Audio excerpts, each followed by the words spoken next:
Hello students, welcome to my channel in search of infinite.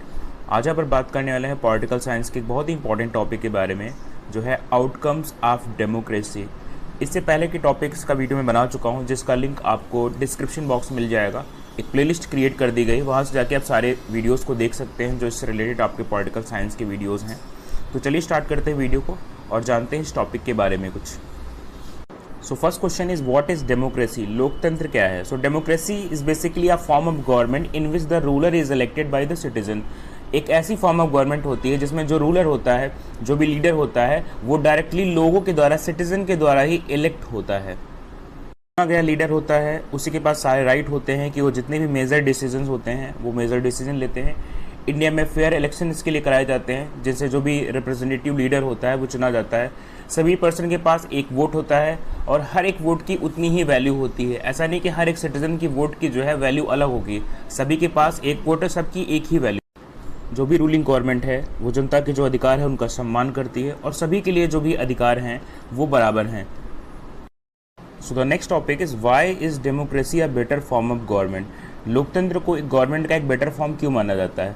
तो इसका जो पहला मेन रीज़न है वो ये है, democracy promotes equality among people. क्योंकि जो लोकतंत्र है, डेमोक्रेसी है, वो लोगों में इक्वालिटी का भाव लाती है, इक्वालिटी लाती है। Second one, that is enhances the dignity of the individual. देश में रहने वाले किसी भी व्यक्ति का जो डिग्निटी है वो उससे इन्हेंस होती है, उसका जो गौरव होता है, मान होता है, वो उससे बढ़ता है। Third point is improves the quality of decision making. Democracy एक ऐसी फॉर्म ऑफ गवर्नमेंट है जिससे इससे जो भी डिसीजन मेकिंग उसकी क्वालिटी इन्हेंस हो जाती है, क्योंकि इसमें सभी के लिए समान अधिकार हमारे कॉन्स्टिट्यूशन में बताए गए हैं।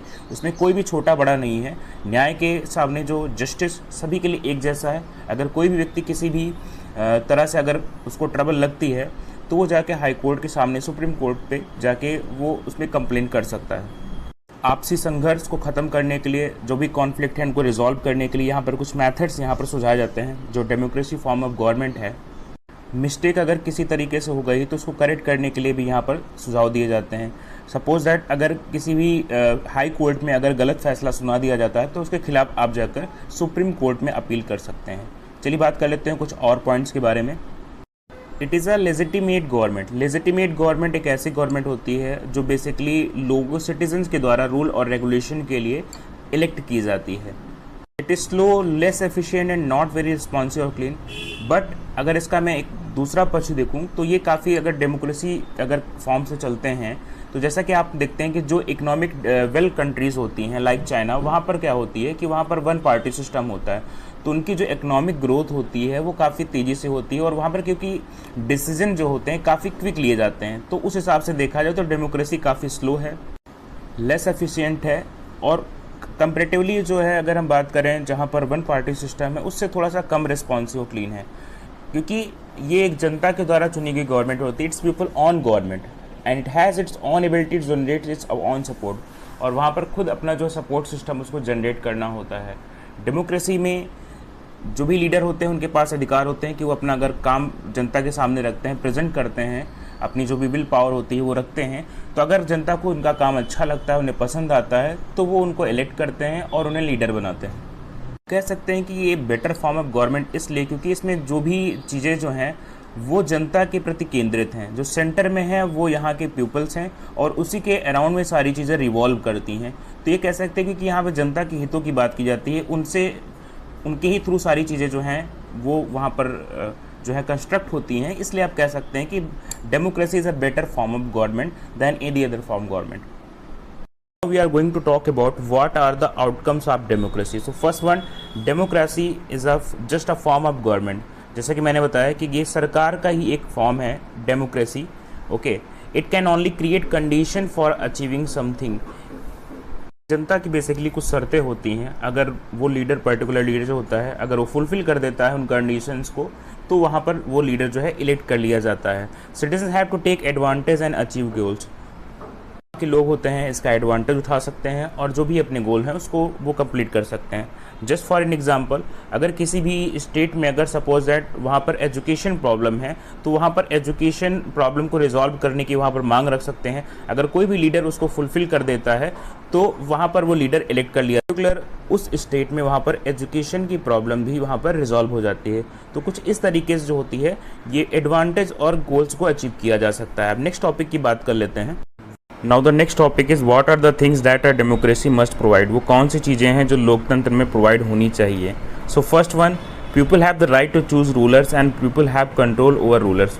जनता के पास अधिकार होना चाहिए कि वो रूलर्स को इलेक्ट कर सके, उसे चूज़ कर सके और पूरा कंट्रोल जो है वो जनता के पास रहे। सेकेंड वन, जो भी डिसीजन मेकिंग है उसमें टोटल पीपल्स का, जो वहाँ के लोग हैं उनका पूरा पार्टिसिपेशन होना चाहिए। And government should be accountable to citizen. उनकी पूरा अकाउंटेबिलिटी होनी चाहिए सिटीजन्स के प्रति। जो भी उनके नीड्स हैं उन पर रिस्पॉन्स करना चाहिए, जो कि उनकी ज़रूरतें हैं उनको फुलफ़िल करने के लिए पॉलिसीज़ बनानी चाहिए और उनको ठीक ढंग से इम्प्लीमेंट करना चाहिए। And democracy is based on the idea of deliberation and negotiation. इस तरह का कॉन्सेप्ट बनना चाहिए कि जिस तरह से डेलिब्रेशन और निगोशिएट कर पाएँ, पीपल और रूलर्स के बीच एक तरह का निगोशिएशन हो पाए जिससे लोग अपनी समस्याओं को ठीक ढंग से यहाँ पर रख सकें और नेगोशिएट करके उसका कोई वहाँ पर कंक्लूज़न निकाला जाए और वहाँ पर कुछ जो पॉलिसीज़ हैं और लॉज हैं जो बनने चाहिए वो वहाँ पर बन सकें। Cost of time that democracy page is worth it. और उनमें उन्हीं लोगों को वहाँ पर मौका मिलना चाहिए जो उसके लायक हैं। Next one, government has to follow procedure and a decision must be both more acceptable and effective.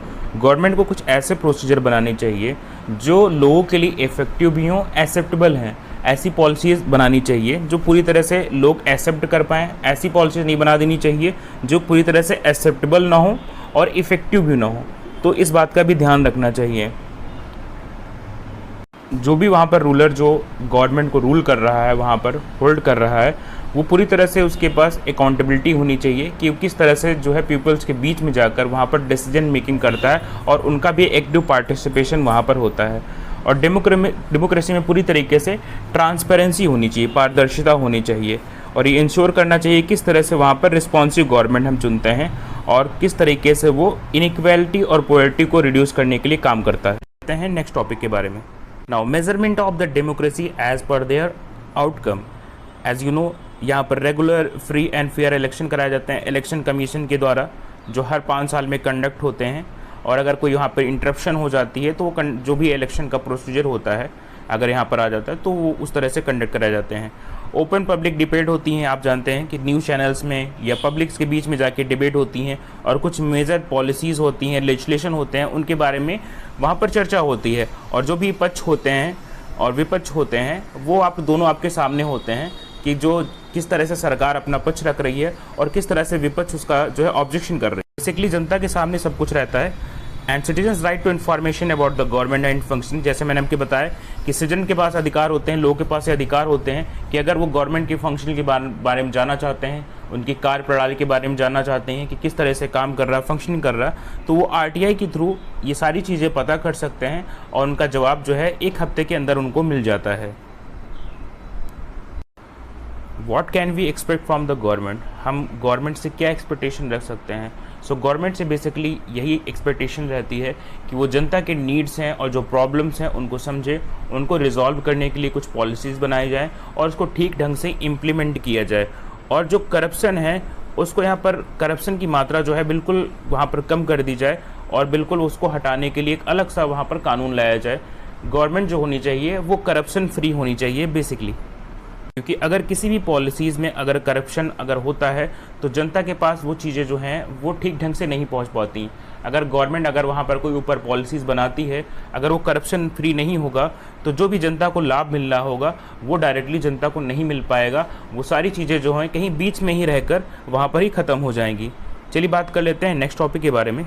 ऐसा देखा जाता है कि जहाँ पर डेमोक्रेसी होती है, लोकतंत्र होता है, वहाँ पर इकोनॉमिक ग्रोथ जो होती है काफ़ी ज़्यादा स्लो होती है, और जहाँ पर डिक्टेटरशिप होती है या वन पार्टी सिस्टम होता है, वहाँ पर जो होती है इकोनॉमिक ग्रोथ बहुत ही ज़्यादा हाई होती है। इसका रीज़न ये है कि वहाँ पर जो डिसीजन मेकिंग होती है वो बहुत ही ज़्यादा क्विक होती है, और पीपल की अकाउंटेबिलिटी वहाँ पर नहीं होती कि वो वहाँ पर कुछ भी पूछ पाए लीडर से, तो वहाँ पर डिसीजन मेकिंग तुरंत होती है, और इसलिए एकमात्र रीज़न है कि उसकी इकोनॉमिक जो ग्रोथ है वो बहुत ज़्यादा हाई होती है। इकोनॉमिक डेवलपमेंट कई सारे फैक्टर पर डिपेंड करती है। चलिए बात कर लेते हैं कुछ फैक्टर्स के बारे में। पहला फैक्टर हो जाता है कंट्री का पॉपुलेशन साइज। जैसे कि हम देखते हैं कि इंडिया जो है पॉपुलेशन के मामले में जो है वो चाइना के जस्ट बाद है, तो आप देख सकते हैं कि चाइना की जो इकोनॉमिक ग्रोथ है वो ज़्यादा है और हमारी जो इकोनॉमिक ग्रोथ है वो कम है। इसका रीज़न ये है कि यहाँ पर जो है डेमोक्रेसी है, और वहाँ पर जो आपको देखने को मिलती है वन पार्टी सिस्टम देखने को मिलती है, क्योंकि वहाँ पर क्विक डिसीजन मेकिंग है। यहाँ पर गवर्नमेंट को अगर कुछ भी करना है तो वहाँ पर सीधे सीधे जनता को बताना होता है कि जो भी पॉलिसीज़ वो ला रहे हैं वो क्यों लाई गई हैं। इतनी बड़ी डेमोक्रेटिक कंट्री में जिसका इतना बड़ा पॉपुलेशन साइज हो, वहाँ पर इकोनॉमिक डेवलपमेंट और इंफ्रास्ट्रक्चर को बढ़ा पाना ये अपने आप में बहुत बड़ी बात है, तो इसलिए इसकी जो रेट है वो स्लो है। ओके, ग्लोबल सिचुएशन भी मैटर करती है, जैसा कि आप देख रहे हैं इसमें कि कोरोना पैंडेमिक चल रहा है, जिससे किस तरीके से यहाँ पर इकोनॉमिक लॉस हो रहा है, इकोनॉमिक इंफ्रास्ट्रक्चर जो है लॉस हो रहा है, लोग अपनी जॉब जो है अपनी खो रहे हैं। ठीक है, लोगों के पास जो भी है पॉवर्टी रेट यहाँ पर बढ़ रही है, जीडीपी तेजी से यहाँ पर जीडीपी जो इंडिया की आप देख रहे हैं कि वो लॉस कर रही है। ओके, सो कई तरह के यहाँ पर आप देखते हैं कि अर्थक्वेक आते रहते हैं, कई तरह के स्टॉर्म्स आते रहते हैं, तो जो पैसा जो है इकोनॉमिक डेवलपमेंट लगाना चाहिए वो अन्य किसी काम में जा रहा है। ठीक है, उसमें कोरोना आप समझ सकते हैं बेस्ट एग्जाम्पल है।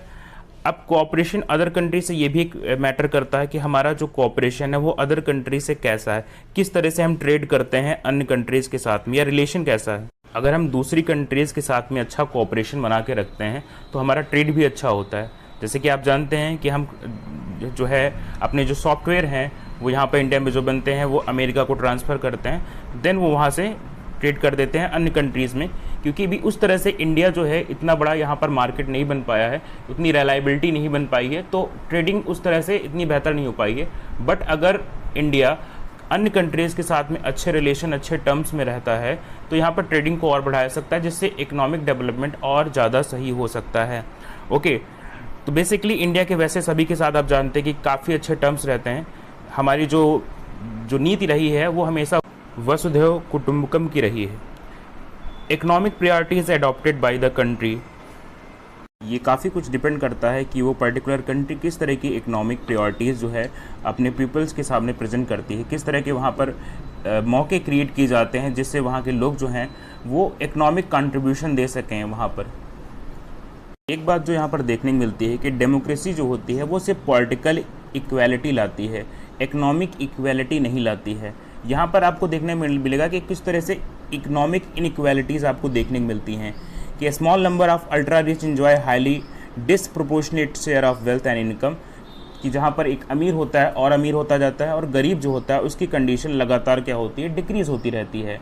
और जो टोटल इनकम होता है वो हमेशा टोटल इनकम जो होगा वो रिच पीपल का लगातार इंक्रीज़ करता रहता है, और जो बॉटम भी पीपल रहते हैं, जो पुअर पीपल रहते हैं, हमेशा उनका जो स्टैंडर्ड होता है वो लगातार वर्स्ट से वर्स्ट होता जाता है जैसे जैसे चीज़ें जो होती हैं बढ़ती जाती हैं। तो इस तरह से कुछ इकोनॉमिकल इनइक्वालिटीज़ आपको देखने को मिलती हैं डेमोक्रेसी में। अब बात कर लेते हैं आउटकम्स ऑफ डेमोक्रेसी के बारे में।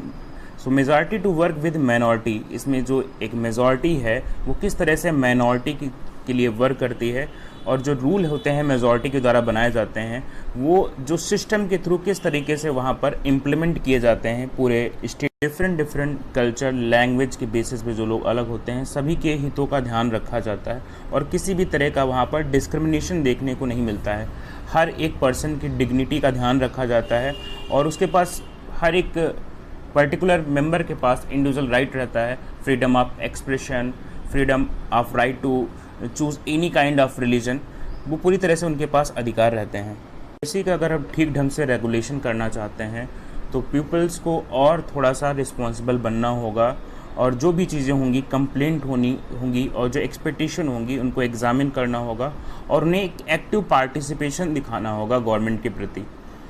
यूथ को इसके लिए आगे आना होगा। So both have to develop awareness and ability to expect and look critically at power holders, कि वो किस तरह की जो है पॉलिसीज़ बना रहे हैं और किस तरह का वहाँ पर कॉन्ट्रडिक्शन जो है लोगों को में देखने को मिलता है, और किस तरह से चीज़ें जो है पॉलिसीज़ हैं वो डायरेक्टली पहुँचनी चाहिए। इसके लिए हमें थोड़ा सा सोचना चाहिए। तो आज का सेक्शन यहीं पर समाप्त होता है। अगर वीडियो आपको अच्छा लगा हो उसे लाइक करें, शेयर करें और सब्सक्राइब करें।